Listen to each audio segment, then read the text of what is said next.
के शादी भइले कुछ दिन बीत गइल बा, बाल बच्चे नहीं भइले। रानी कहली हे महाराज दूसर बियाह कैले हो सकाला बाल बच्चे हो।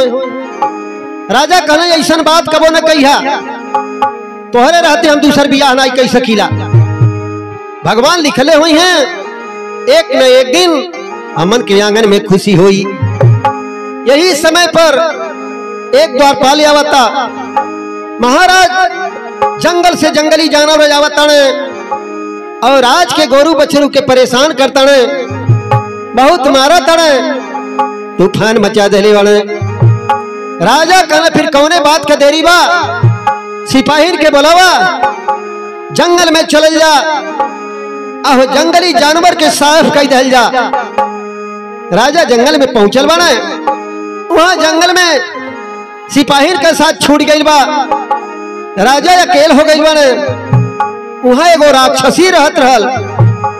राजा के सुंदर रूप जब देखले बा मोहित हो गई तक कैलिस का महाराज, अरे प्रजा के करनवा पहुँचे बानवा में जाई।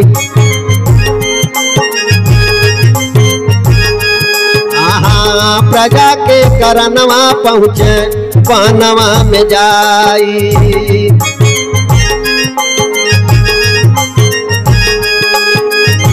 बानवा में जाई हो, बानवा में जाई, प्रजा के करनवा पहुँचे बानवा में जाई।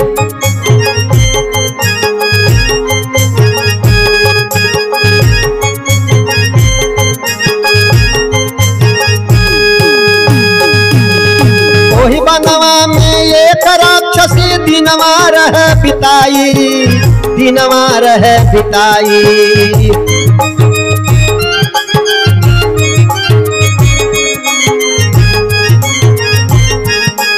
अरे सुंदर रूप देखी राजा के अपना रूपवा लेहली उर्वशी बनाई। प्रजा के करनवा राजा बनवा में जाई।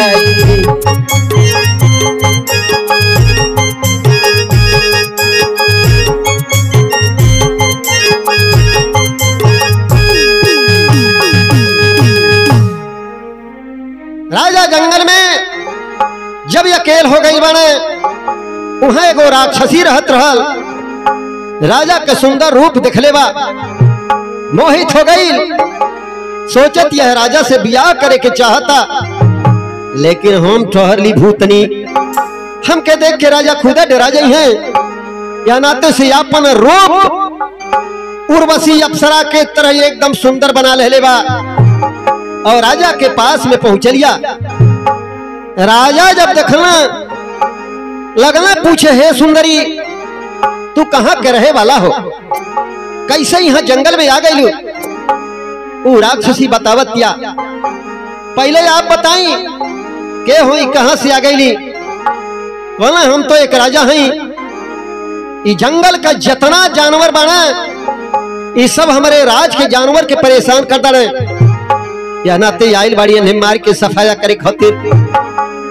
ओ राक्षसी राजा से बतावतिया, हे राजा ऐसा निर्दयी राजा हम नहीं देखली, तोहार अधिकार कमन बा जंगली अनबोलता जानवर के मारे खातिर? तोहरे राज में जाके अगर परेशान करता ने, अपने राज के चारों तरफ छाड़ दे वाली लगा दे। बेजुबान जानवर के मारा ली कोनो राजा के शोभा नहीं देत बा। राजा कहले भाई देखले में तो बहुत सुंदर लगताड़ू, लेकिन जितने सुंदरता बाहर से दिखाई देता उतने सुंदरता तुम्हारे अंदर भरल बा, लेकिन तू पर परिचय नहीं बतावताड़ू। वो राक्षसी बतावतिया, हे महाराज हमार दुनिया में केहू नहीं बा, हम एक अभागिन नारी बाड़ी, यही जंगल में रहीला और जंगल के जितना जानवर बड़े उनसे हमार दोस्ती हो गई बा। वह राक्षसी का सुंदर रूप देख के राजा मोहित हो गई। कहला ये बतावा तू हमसे ब्याह कर सकेलू? राक्षसी बोलत या, हे महाराज ऐसा हमार भाग्य कहां कि एक राजा से हमार शादी हो जा, लेकिन हम तक कोनो राजकुमारी हुई नहीं। हम तो एक अनजान जंगल में रहे वाली लावारिस लड़की बनी। राजा कहने तनिको चिंता नहीं करा, हम तो उसे बियाह करके अपने यहाँ ले जाओ, तो के वहां का रानी बना के रखब। हर राजा के घर में एगो साधु बाबा आइले। आज अब रानी का हाल चाल देखले बने कि इनके बाल बच्चे नाई बने, बड़ा दुखी बाड़ी। एगो फल दहले बने, कल हे रानी ये फल के खा लिया और तो के खूब बढ़िया साहसी और वीर पुत्र पैदा होई। इतना कह के साधु बाबा अपने धाम के गई। यह जंगल में राजा वह राक्षसी का सुंदर रूप देख के कैले का महाराज, अरे बतिया में आके हो राजा, अरे कैले बियाहवा हो।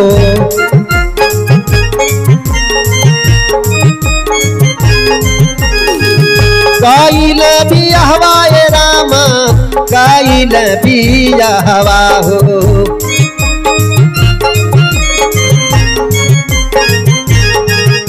किया हो रामा रामा हो, अरे रामा पहुँच महलिया में जाइए ना।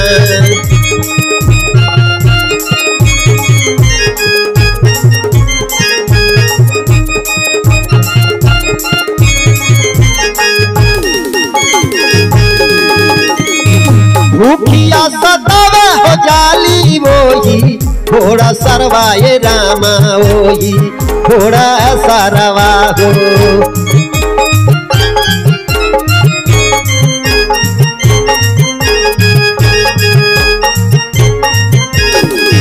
भूखिया सतावे डैनिया जाली, थोड़ा सरवा हो जाली, थोड़ा सरवा हो। अरे राम ले लिए के घोड़ा वाके खाई मेरा।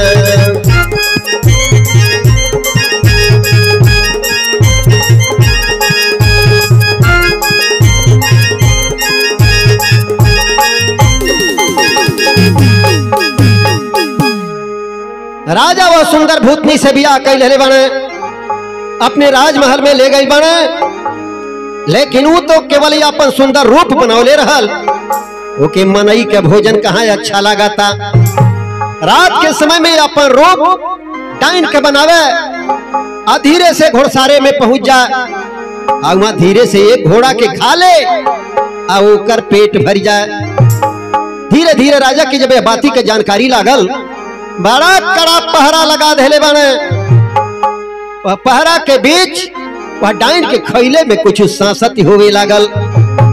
यह रानी अपने राजा से उस साधु बाबा वाला बात बतौली कि साधु बाबा आइल रहले, एगो फल देले बने, वरदान दे के गइल बने कि खूब बढ़िया साहसी और वीर पुत्र पैदा हुई। राजा लगले तमाम लुटान पटान करे। आई लुटान पटान जब देखत यही राक्षसी, ओकर अंदर अंदर कलेजा जले लागल। अरे बाप रे बाप, यह रानी के बेटवा पैदा हो जाई, उतनी घड़ी हमार मान सम्मान कम हो जाई। लेकिन हम देखा थाड़ी कैसे ही बेटवा पैदा करके राजमहल में रही हैं। आखिरकार जब भूतनी के भूख लगे तो इतना कड़ा पहरा लगौले के बाद भी जाई के आखिर घोड़ा के खाई ले। पूरे नगर के लोग परेशान बने, इतना कड़ा पहरा रहले के बाद भी पता नहीं कहां से कौन डाइन आवेले घोड़सार से, और एक घोड़ा खा ले रोज।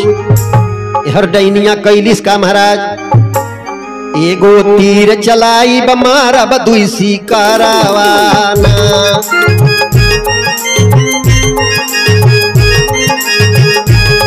सिकारवाना सिकारवाना, एगो तीर चलाई बमारा बदुईसी करावाना।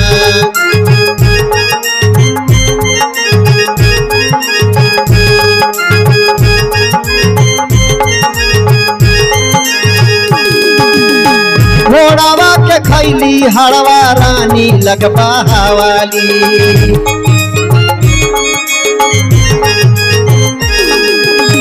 घोड़ा गईली हड्डी रानी लगवाली।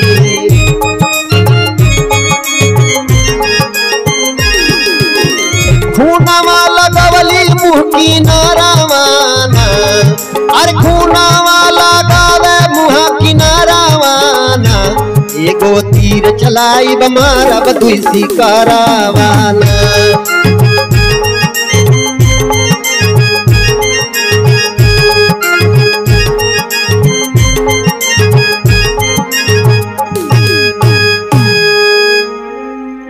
और राक्षसी योजना बना ले बा, रात में एगो घोड़ा ले आके खा ले बा और हड्डी रानी के कमरा में ले जाके धई दे बा और थोड़ा सा खून रानी के मुंह में पोत दे बा। और जब सवेरा भइल तो हल्ला भइल, आज फिर एक घोड़ा गायब बा। यह रानी के सवेरे जब आंख खुलल बा, आज अभी अपने कमरा में हड्डी देखा तारी और राजा के बुला के लगली कहे, महाराज देखिए आज हमारे कमरा में हड्डी राखल बा। राजा कहने बस करा, आज डाइन पकड़ा गई। इतने पर ओ जंगल वाली राक्षसी रहल, उहो दोहासी भरतिया। महाराज हमन पचन बहुत परेशान रहली कि कहां से डाइन आवेले, लेकिन ये डाइन तो हमारे घर ही में बा। राजा को ने ठीक कहलू, एक जान से मार देवे के बा, अनाई आज घोड़ा खा दिया, बिहान के मेरे राज के मनइन के खाडारी।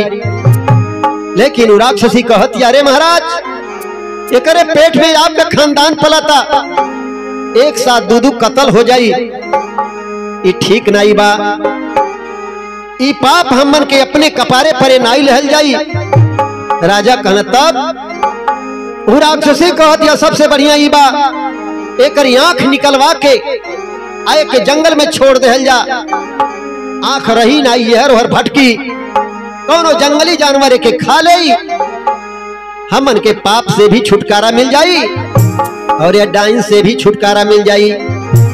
राजा जल्लाद के बुला के आदेश लगा देले बना कि एक आंख निकाल के एक जंगल में ले जाके छोड़ दे। रानी अपने जान राजा का गोड़ छान के रोबताड़ी, हे सैया अरे जिंदगी में कब हम अपने कमरा से बाहर नहीं गई बड़ी, आके कैसे विश्वास होता कि हमें घोड़ा के खैले बानी। राजा कहना सामने दिखाई देता, फिर हमें ज्यादा सोचले के कमन कारवा। बिल्कुल राजा तनिको भर रहम नहीं कहले, वो जल्लादन के हाथ में सौंप देना। तब भाई का महाराज आखिया निकारी देले बन में छोड़ाई, बन में छोड़ाई हो बन में छोड़ाई, आखिया निकारी देले बन में छोड़ाई।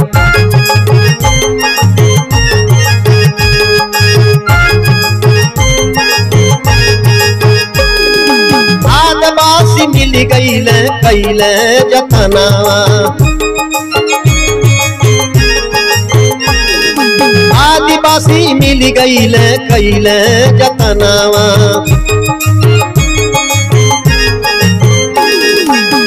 सुघर ललन दहली रानी जनमाई, आखिया निकारी देले बन में छोड़ाई।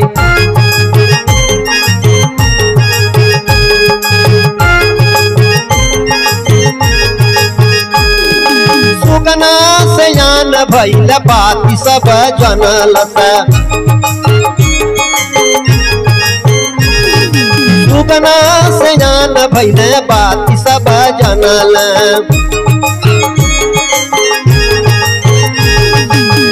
अपने नगरिया में पहुँचल जाई, अखिया निकारी देले बन में छोड़ाई।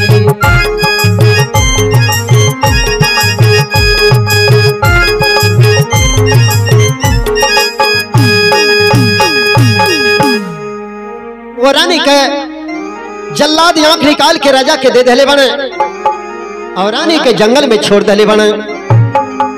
राजा कहले आंख के आग में डाल के जला देवे के बा, लेकिन डैनिया कहतिया नहीं महाराज, एक हमके दे दहल जा, हम एक जतन से रख दे।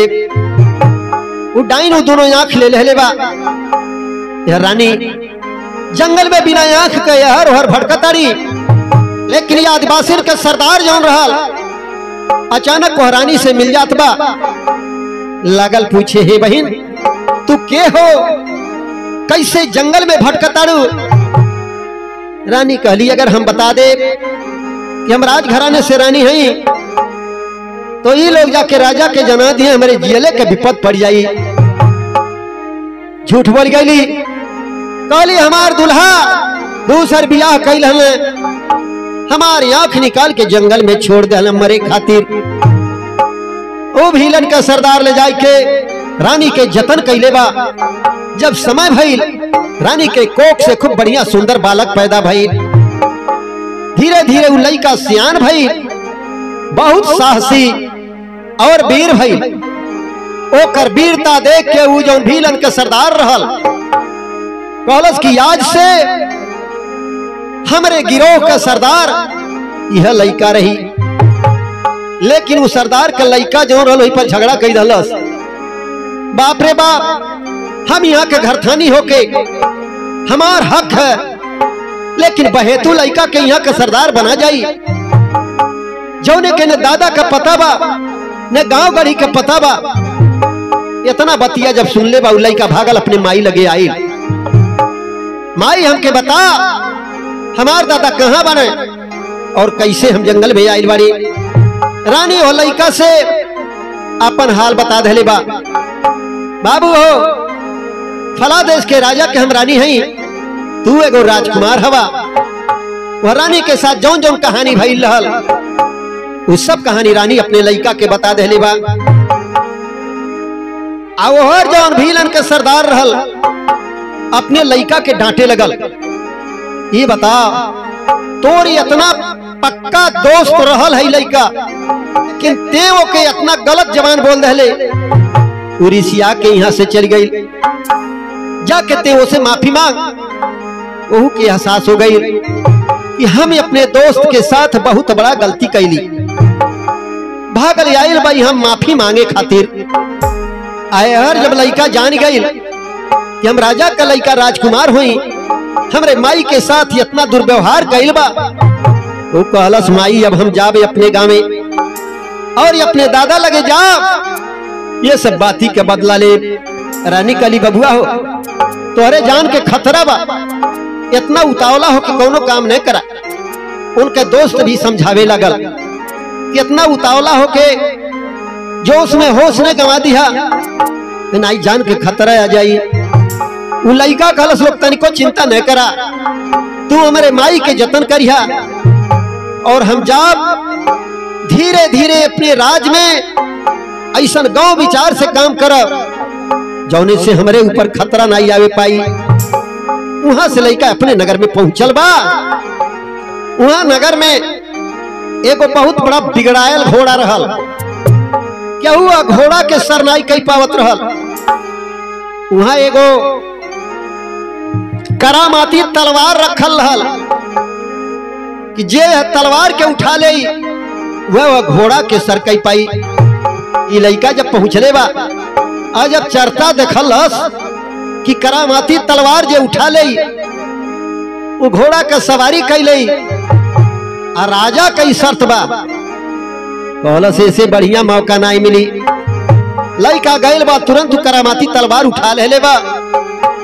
लोग लगले हल्ला करे, हो देखा बड़े बड़े लोग नाई कई पौले।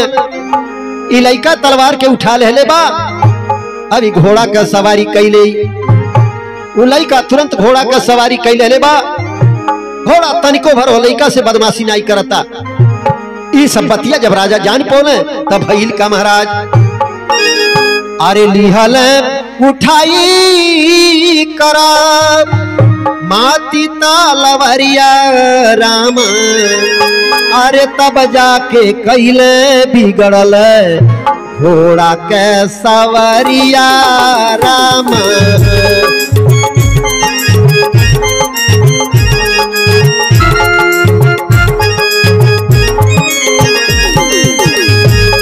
तब जाके कैले बिगड़ल घोड़ा के सवरिया रामा।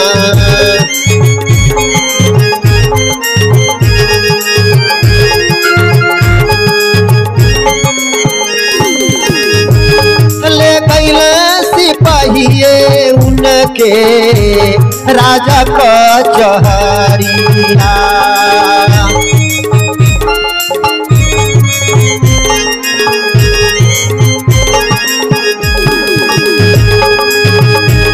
ले गईल सिपाहिए बाबा राजा कचहरिया रामा। अस्तबल में पावल लड़का अस्तबल में पाई गईल तुरत नौकरिया रामा।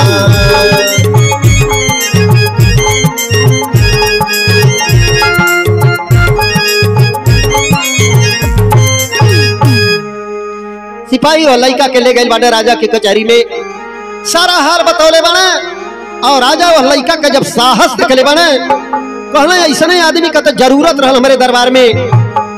बाबू हो तोहके पहुंचते पहुंचते एक बहुत बड़ा ड्यूटी दियात बा। जंगल से कौनो राक्षसी आवेले हमारे अस्तबल के घोड़न के खा जातिया, तोहके अस्तबल का रखवारी दियात बा। वहां तोहे रखवारी करे के बा, अगर मिल जाती है राक्षसी तो ओके जान से मार देवे के बा। उ लइका कहले बा ठीक बा महाराज, हमके ही खुशी बा कि राज दरबार में सेवा करे के हमके मौका मिल गई। अस्तबल के रखवारी में उ लइका लाग गई बा। ये बतिया डैनिया सुन गई, अरे बाप रे बाप, जौन करामाती तलवार और जौने घोड़ा के केहू नहीं संभाल पावत रहल ओके अगर उ लइका संभार देले बा तो कतई हमके अगर पा जाई ते अपने तलवार से मार दे। अब हम कैसे जाई, काहे से घुड़सवार का रखवारी वही लइका के दिया गई बा। अब हम घोड़ा खाए कैसे जाई, ओके खैले के परेशानी होए लागल तो अपने राजा के बुलौले बा और राजा से कोहलीस का महाराज आरे सर में आरे दर्द भइल बा सहले ना सहत बा। आरे सर में दर्द भइल बा सहले ना सहत बा। आरे मरी जइबे बुझात बायना।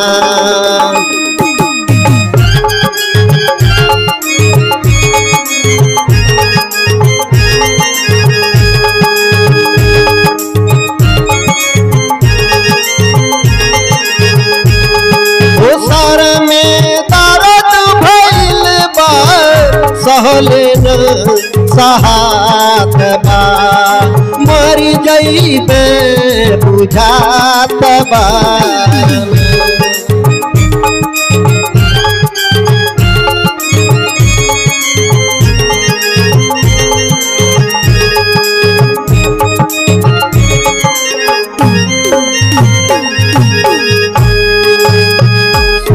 के राजा गईल सोचाई कहले पैदा दे बोलाई।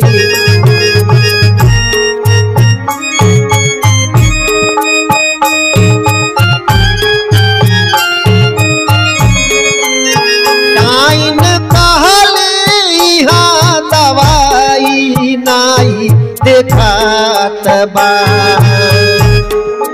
टाइन कहले यहाँ दवाई नहीं देखात बा। मरी जइबे बुझात बा।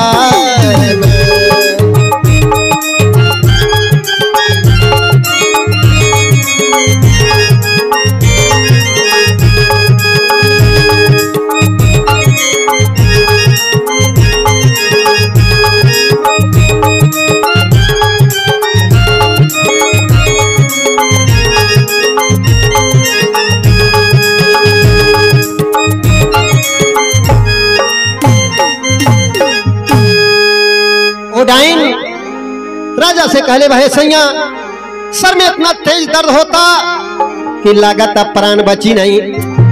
तुरंत राजा साहब घबरा गई, कहना डॉक्टर बुलाई। कहते ना यहाँ कर दवाई नहीं बा, अरे ऐसा दर्द हमारे और पहले भइल बा।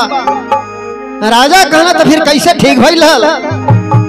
लेकिन उडाइन कैसे बतावत या महाराज। 3 समुंदर पार बसल बा बड़की बहिनिया जाई, बड़की बहिनिया जाई।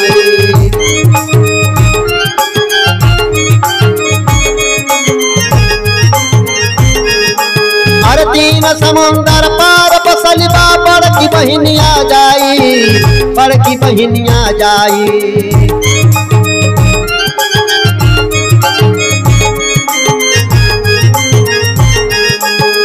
उहमा मोर दवाई मिली है, नावा का सिपाही बालम देवा हो पठाई। प्रजा के करनमा पहुँचे कनवा में जाई।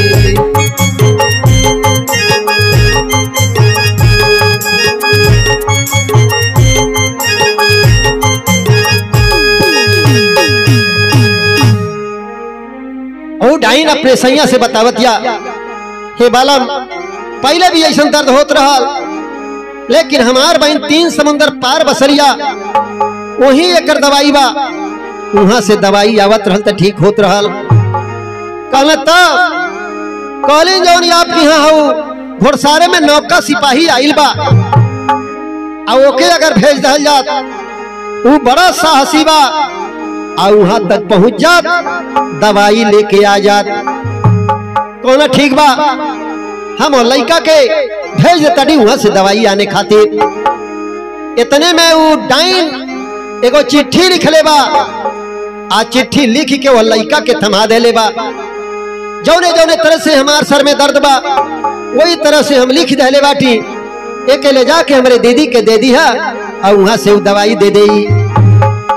उ लड़का जब चिट्ठी ले ले बा और वहां से चलल बा, सोचा था अपने मना में के जाने फिर वहां से आ पाई कि नहीं आ पाई। चली पहले अपने माई से भेंट कर ली, माई के चरण छू के उसे आशीर्वाद ले ली, और फिर वहां के लिए प्रस्थान करी। लड़का कहले का महाराज, अरे बानवा में जाई हो छुअल, अरे माई के चरनिया हो।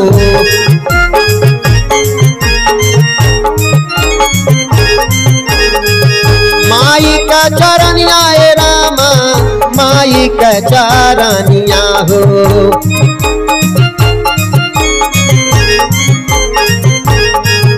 किया हो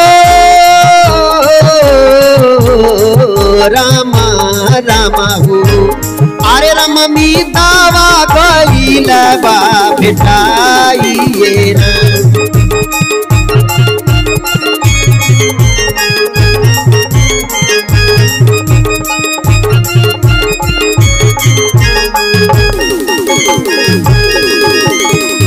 हाथवा का चिट्ठी रामा मीता वापा दालल हो, मीता वापा दालल।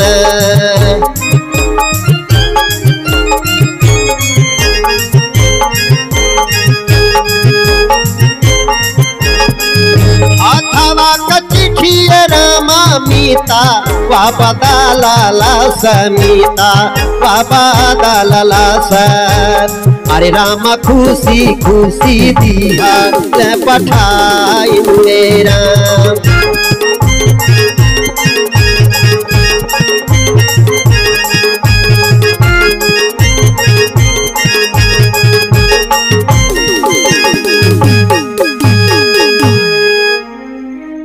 लड़का जंगल में पहुंचल बा, अपने महतारी से भेंट करे। महतारी के चरण छुअलस, आशीर्वाद लहलस। वही उनका मितवा मिल जाता।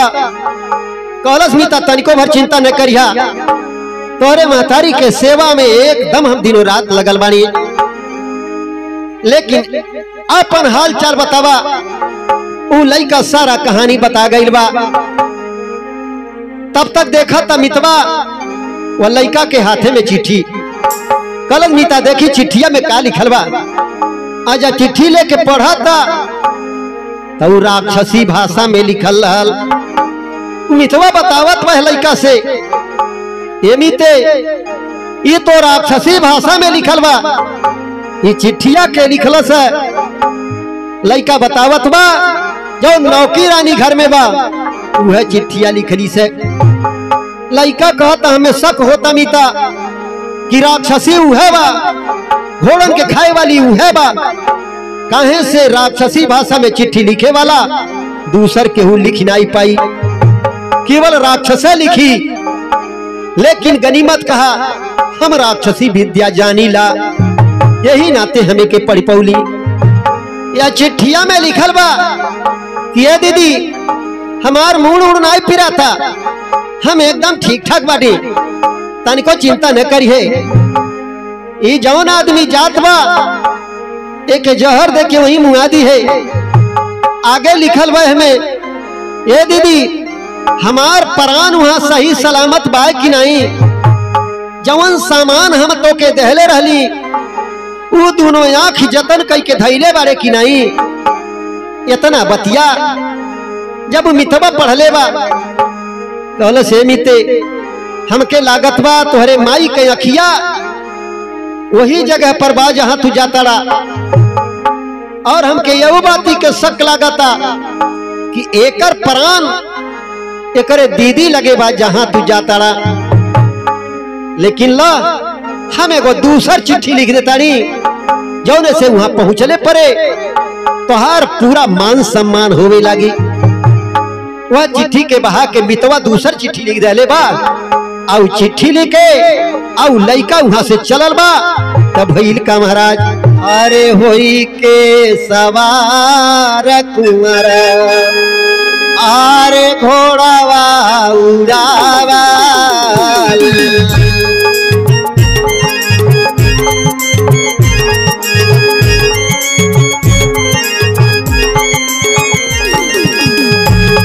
होई के सवार कुंवर घोड़ावा उड़ावल, जहाँ बतावली डाइना जाई के पहुँचल।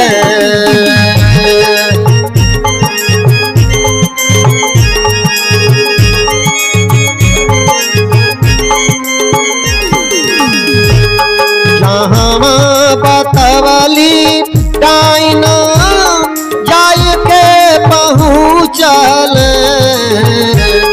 डाइन का चिट्ठिया ओ करे, डाइन का चिट्ठिया ओ करे, दीदी के थमावला।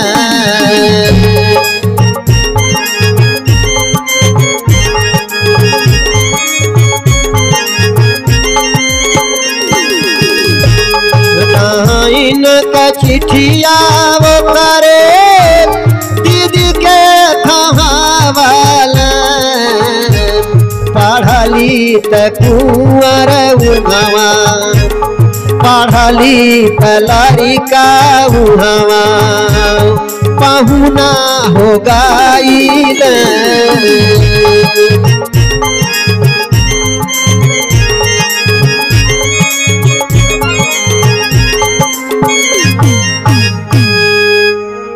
लड़का जब अपने माई के पास से विदाई पौले बा, घोड़ा पर सवार भइल बा, करामाती तलवार लहले बा, आ घोड़ा के उड़ा दहले बा। जमीन छोड़ के वो घोड़ा उड़त जात बा, 3 सागर पार करके जाके जब टापू में पहुंचल बा, जब ओकर दीदी देखले बा और चिट्ठी जब पौले बा, चिट्ठी पढ़ले बा, आत्मा गदगद हो गई। कहलिस हमार बहिन अपने लइका के यहाँ भेज दहले बा, बहुत बढ़िया बा। अपने लौड़ीन के बोलौले बा डाइन। लौड़ीन से कहलिस का महाराज, अरे लौड़ीन के दिहले बा ड्यूटी लगाई, ड्यूटी लगाई हो ड्यूटी लगाई, लौड़ीन के दिहले बा ड्यूटी लगाई।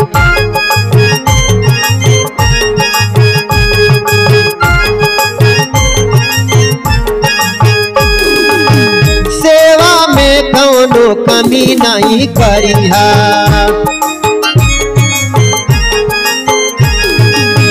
सेवा में कवनो कमी नहीं करिहा। जाई हम बनवा में घूम टहरियाई, लौंडिन के देहली ड्यूटी लगाई।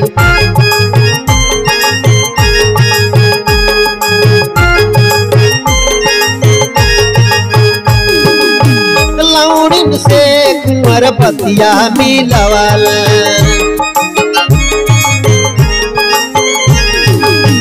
लौंडिन से कुंवर बतिया मिलवल।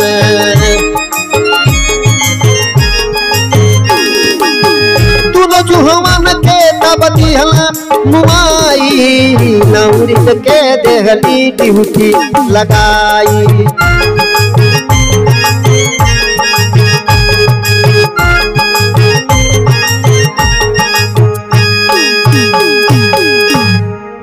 डहिनिया के बड़की दीदी जौन रहल वो अपने लौंडिन के बुलाए के ड्यूटी लगा देले बा कि लइका के सेवा भाव में तनिको कमी न हो पावे।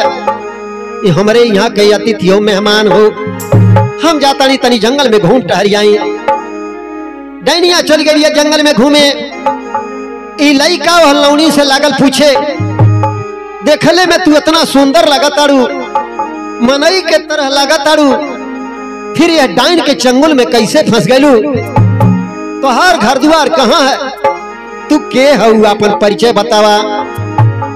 वो लौंडिनिया बतावतिया, हम एक राजा का बिटिया हुई, राजकुमारी हैं, लेकिन धोखे से अपने जाल में ही डाइन फंसा लेलस। तब से हमके लौंडिन बना के रख ले बा, हमसे सारा काम यही करावे ले।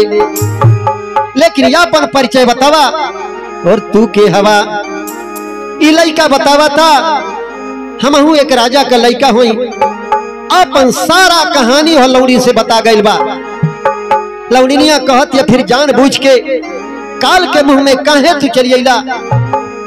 लइका बतावा था, हमके शक बा कि एकर प्राण और जौन हमारे यहाँ एकर बहिन बा, यह दोनों का प्राण यही कहीं जतन बा, और हमारे माई के आंख दोनों यही कहीं जतन बा।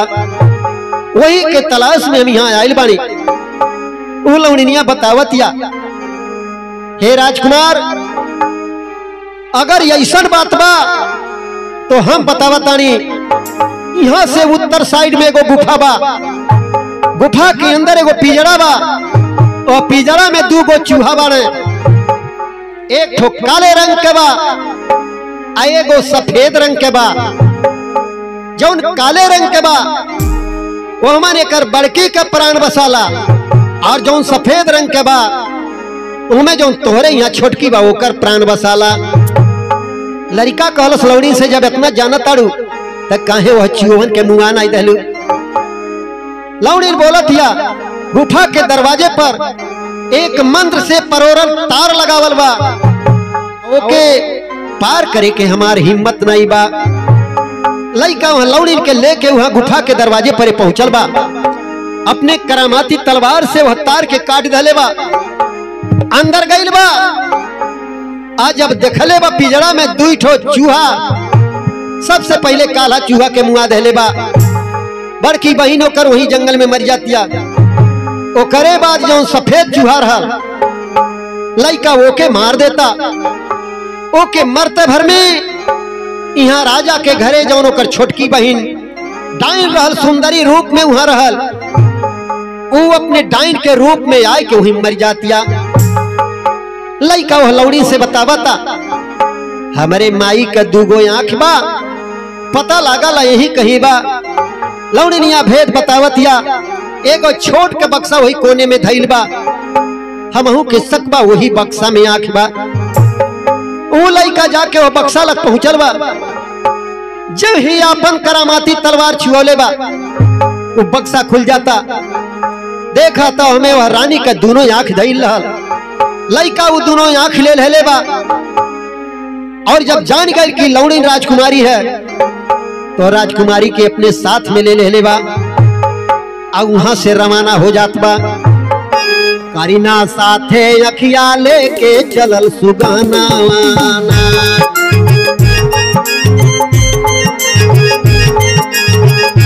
करीना साथे अखिया लेके चलल सुगनावाना।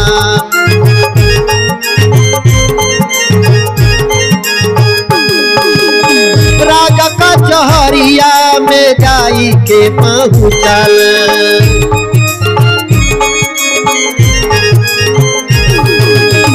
राजा का चहरिया में जाई के पहुँचल।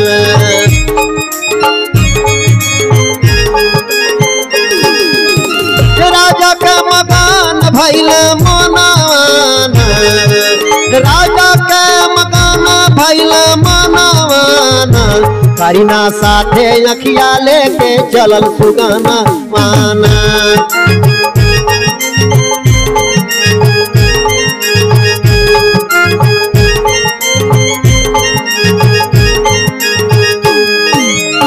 पनवा से तीनों जन के लिहल बोलाई।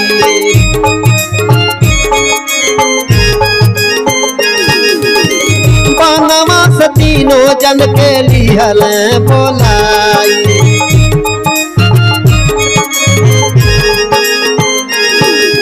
ठीक भइल रानी का नयनवाना। अरे ठीक हो गया रानी का नयनवाना। करीना साथे लेके अखिया चल सुगनावाना।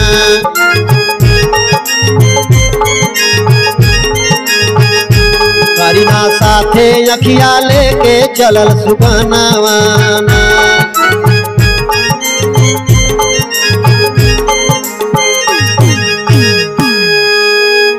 वह राजकुमारी के साथ में लेके और आँख साथ में लेके लड़का घोड़ा पर सवार भइल बा। उड़ल बा अपने राज में आके पहुंचल बा। राजा जब देखले बड़े आत्मा गदगद हो गई, मगन हो गई ने। उ लड़का राजा से सारा कहानी बता दे गई बा। हे पिताजी, तू धोखे से डाइन के चक्कर में आ गई लहला। राजा कहले हाँ बाबू, ये गलती हमसे हो गई लहल। तुरंत जौन भील रहल जंगल में रानी के जतन कैले रहल। अब भील का लइका जवन यह लइका के मितवा रहल, वो तीनों जनी के बुला ले बाने। वह भील के अब लइका के दोनों के उचित जगह ही नौकरी दे दिले बाने अपने दरबार में। जौने राजकुमारी के डाइन की यहाँ से लेके आई लहली लइका, वही राजकुमारी के साथ है राजकुमार का ब्याह हो जात बा। सब लोग आराम से अपन रहे लगल बाने। और सिपनदा समूह में राजा सब कुछ दिया गवाई। सब कुछ दिया गवाई।